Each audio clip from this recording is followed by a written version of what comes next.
Prisms and cylinders are solid 3D figures. They have parallel bases, meaning that at least one pair of opposite sides are parallel to each other. That would be true for cubes and rectangular prisms. In the triangular prism, the only thing that is parallel are the two triangles on either end. All are called right prisms because their parallel bases meet their rectangular faces at 90 degrees. So where the base is and where the vertical side is meets at a 90 degree, and then up here you have another base that is at a 90 degree angle to its vertical sides. Volume is the measurement of the space inside, and surface area is the sum or the total of the areas of the two bases and the area of the lateral surfaces or the faces. So we'll talk about it with relation to a picture.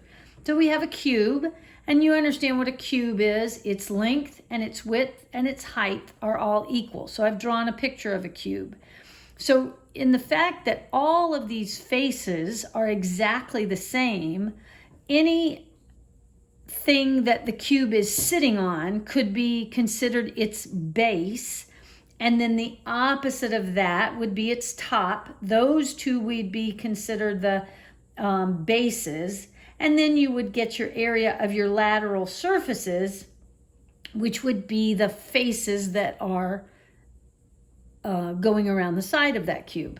And in a cube, there are a total of 6 faces, and those 6 faces would all have exactly the same measurement. Triangular prisms, though, have bases that are triangle, and that's only on the top and the bottom, and then the faces themselves are rectangles. So it looks like that candy bar, that Toblerone, where there's a triangle on each end, but then all of the other faces are rectangles. So the two triangles would be considered the base in that, the bases that are pairs there. And a rectangular prism has either squares or rectangles on each of its ends for the bases, and then the rectangles are the faces or the lateral surfaces. So lateral surface is the same thing as the side face. A cylinder has the parallel bases that are circles connected by a curved surface. And if you were to flatten out that curved surface, you would have a rectangle. So you need to know that the capital P is representative of the perimeter of a 2D shape or a flat shape. Okay, so just a rectangle, and if we see the capital P, they are wanting to know the perimeter. It just means add up those outside measurements. The lowercase p is the perimeter of the base with an area of B. So we're going to find this lowercase b in some of the formulas that we're going to use that are on that GED formula sheet. And when you see the lowercase p, it is going to be asking you to give the perimeter of just the base, whatever face you have determined to be the base. You are going to get its perimeter, which means add up the outside measurement, but it's also going to be related to the big B, which is going to be the area of that same space. So for instance, I am showing a rectangular solid that looks like a shoebox. And if I'm looking at the shoebox from the end of it, the shoebox shape, I've got a base. We're going to call that piece that I'm looking at on the end its base, so that if I stood it up vertically, it would be standing on this end piece. So my base would be the area of it, the big B would be, in this case, 2 times 3, because my rectangular solid is 2 inches high by 3 inches wide when I'm looking at it from the end. But then the length of it is 4 inches. Now, let me go back a second to the 2 by 3. We're calling that end the base. So the big B would be 2 times 3. That's going to give me an area of 6 square inches. But the perimeter of that same base would be 2 plus 2 plus 3 plus 3. And that gets me a total of 10 inches. So just be aware of how you come up with the lowercase p and the uppercase b. Then we have the lowercase h, which stands for height. And the height is always going to meet the other measurement, the base, at 90 degrees. So definitely be aware of that. And then the lowercase l is the length. The surface area, or the SA, is going to be equivalent to surface area, and the V is going to stand for volume. Both of those are capital letters. So in a rectangular prism or a cube, the surface area formula is 2 times the length times the width, plus 2 times the length times the height, plus 2 times the width times the height. And the reason for all of that is because you have got to take into account all of the sides. So there are matching parallel sides. So that's why the number 2 is there. If I was dealing with a flat 2D shape, just a plane, I would just have length times width plus length times height plus width times height. But in this case, there are 2 of each of these faces. So that's why you've got this extra 2. Or we could also use the formula of the perimeter, and they're talking about the perimeter of whatever you determine the base to be, times the height, plus 2 times this big B, which is the area of the base. Then the formula for volume is either length times width times height, or it is the big B, and if you'll remember, big B is just the area of the base, which is the same as the length times the width. And then there's the height. So you've just got to get a handle on what these letters are meaning. But the capital B is basically the same thing as the length times the width. So be aware of that. In a triangular prism, and we want the surface area of that, we're dealing with 2 triangles. So that's why we've got this 2 times, parenthesis, 1/2 times B times H, close parenthesis. That 1/2 times B times H is the formula for one triangle. But I have 2 of them. I have one on the top and one on the bottom. So that's why we have the 2 on the outside. And then we need the perimeter of that triangle times the length of that lateral face. So that is the surface area formula. And when you would do the 2 times 1/2, that gets canceled out, causing the formula to really look like lowercase b times lowercase h plus lowercase p times L. Then we go to the volume, which is we want the triangular base, we want the area of the triangle times its length. So that's why we've got the 1/2, the b times the h times the L. Or the volume is the same as the area of the base, which is this capital B, times the height. And that's what this first one was saying. The 1/2, the B times the H, that's the area of a triangle. So that takes the place of the large capital B. And then the length and the height are the same thing. Cylinder. The formula for cylinder is the circumference of the circle times the height. Well, I've written this formula for circumference in here, which is 2 times pi times r, and then times the h, plus the area of both of those circles. So we have 2 of them, so that's 2 times the area, and the area is pi r squared. So just be able to see one of the part of the formula is for circumference, the other part is for area. And we'll talk about that more in class. And then volume is pi times r squared, that much is area times the height. So the area of the circle times the height of the cylinder. So here is an example. Let's see. Here is a pool A. It looks like a cylinder, like a big water tank. And then we have pool B. And each of these two cylinders has the same volume, but they've got different individual measures. So on my first pool, my diameter across the pool is 20 feet across, and it's 4 feet tall.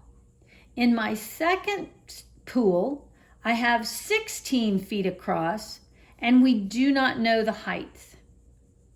But we might assume that because the diameter got smaller and they have the same volume, that the height is going to be more than this 4 feet. Okay, so now we'll go to the question. And it says the volume of each pool and the height of pool B. So they want you to find the volume of each pool. So we'll start with pool A. I'm going to write the formula for volume. Whenever they're asking you a question with a formula, write the formula down. Then you can plug in the numbers they give you. So the volume of a cylinder, I'm looking at my shape to determine what formula to use. The shape is a cylinder. I'm going to my formula sheet and looking up that formula, which is pi r squared h, which means 3.14 times the radius squared times the height. Well, I know that the height is 4, so that's going in the place of the h. I know that the radius is half of the diameter. Well, they gave me the diameter of 20, but half of 20 is 10. So I put 10 in place of the r, but I have to square it. So now my numbers are 3.14 times 100 times 4. So I've got 3.14 times 400, and I'm at 1,256, and I should have written, because it is volume, that is feet cubed. Okay. Now it wants to know the height of pool B. So I know that the volume of this formula, because I found it over here, I was told that the volume of these two shapes is exactly the same. So I'm going to start with my same formula because they're giving me the volume. I'm plugging in that 1256 in place of the V. I know pi is 3.14. I know that half of 16 feet is my radius, so that's 8, and I need to square it, but I do not know my h. So I can multiply 3.14 times 64, and I get 200.96 times h.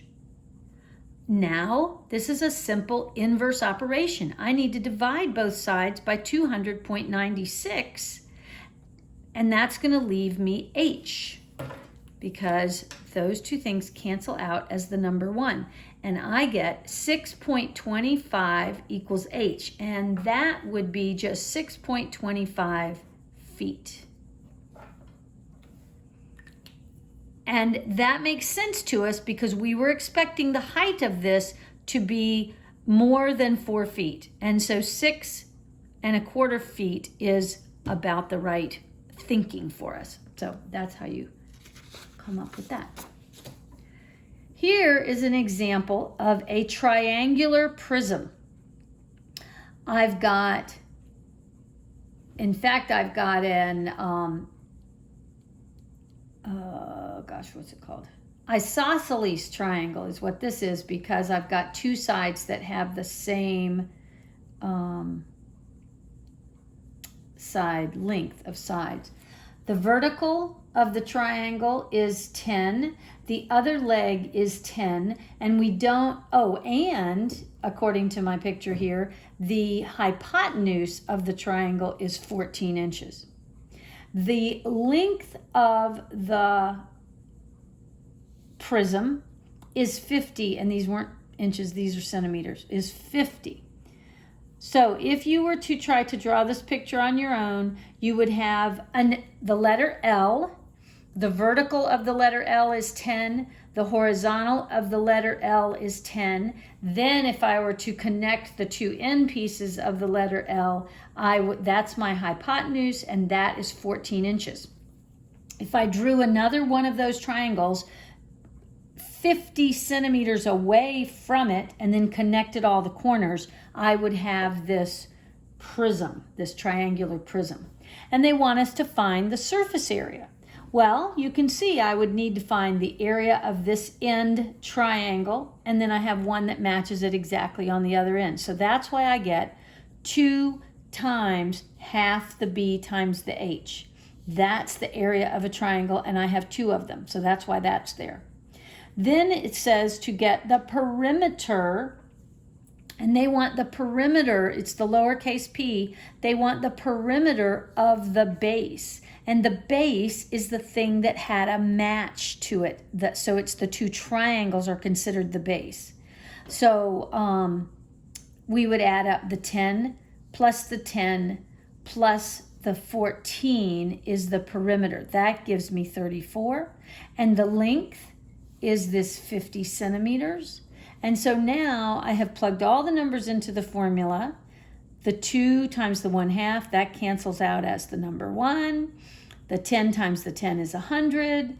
The 34 times the 50 is the 1700. And when I add those together, I get 1800 centimeters squared, or square centimeters, because they were asking me basically the area, surface area is the area of each individual piece. If you did not want to use this formula and you could look at the picture, you could see I need to get the area of one triangle and set that aside and save it. The area of the other triangle, set that aside and save it. Then I need an area of the bottom rectangle, which is a 10 by 50. Set that aside. Then I have another rectangle, the same measurement, 10 by 50. Multiply and set it aside. And then I have a rectangle on the front, which is a 14 times 50. And then I would have gotten all of those totals and added them together, and I would have gotten the same number. So for surface area, you can also break it down visually if that's easier for you than using one of these formulas. Okay, here's another example. Calvin says that the surface area of a cube is always greater than its volume. Which side length of my ABC choices of the cube shows that Calvin is incorrect? So in order to do this, I have to take the side lengths that I was given and actually plug them into each formula and see which one disproves Calvin's thought, his theory there. So my choices are 0.5, the number 2, the number 5, and the number 8. I plugged them all into the volume formula, which was side times side times side, because they told me we're dealing with a cube. The other formula that I'm dealing with is the surface area, and that formula is the perimeter of the base times the height plus 2 times the area of the base. That's what the capital B is. So I plugged this 0.5 into each of the S's, and I came up with 0.125 for the first answer choice. Then I go over and I'm going to plug that 0.25 into this formula of pH plus 2B, and I end up getting 1.50. Now, and Calvin's thinking was that he says that the surface area is always larger. Well, 1.5 is bigger than 0.125. So Calvin was right on letter A. So that's not my answer choice. But I'm not going to go through them all, but you can see my work here. But on letter C, when I did 5 cubed, it gave me 125. But when I used the formula over here for surface area, I only got 75. So that goes against what Calvin's thinking was. So C would have been the correct answer for this. But you had to actually plug them in and do the work of all of these answer choices before you could find out which one was the right choice. Okay, just remember that surface area is just finding the area of each face and adding them up. And that volume is always the area of the base multiplied times the height.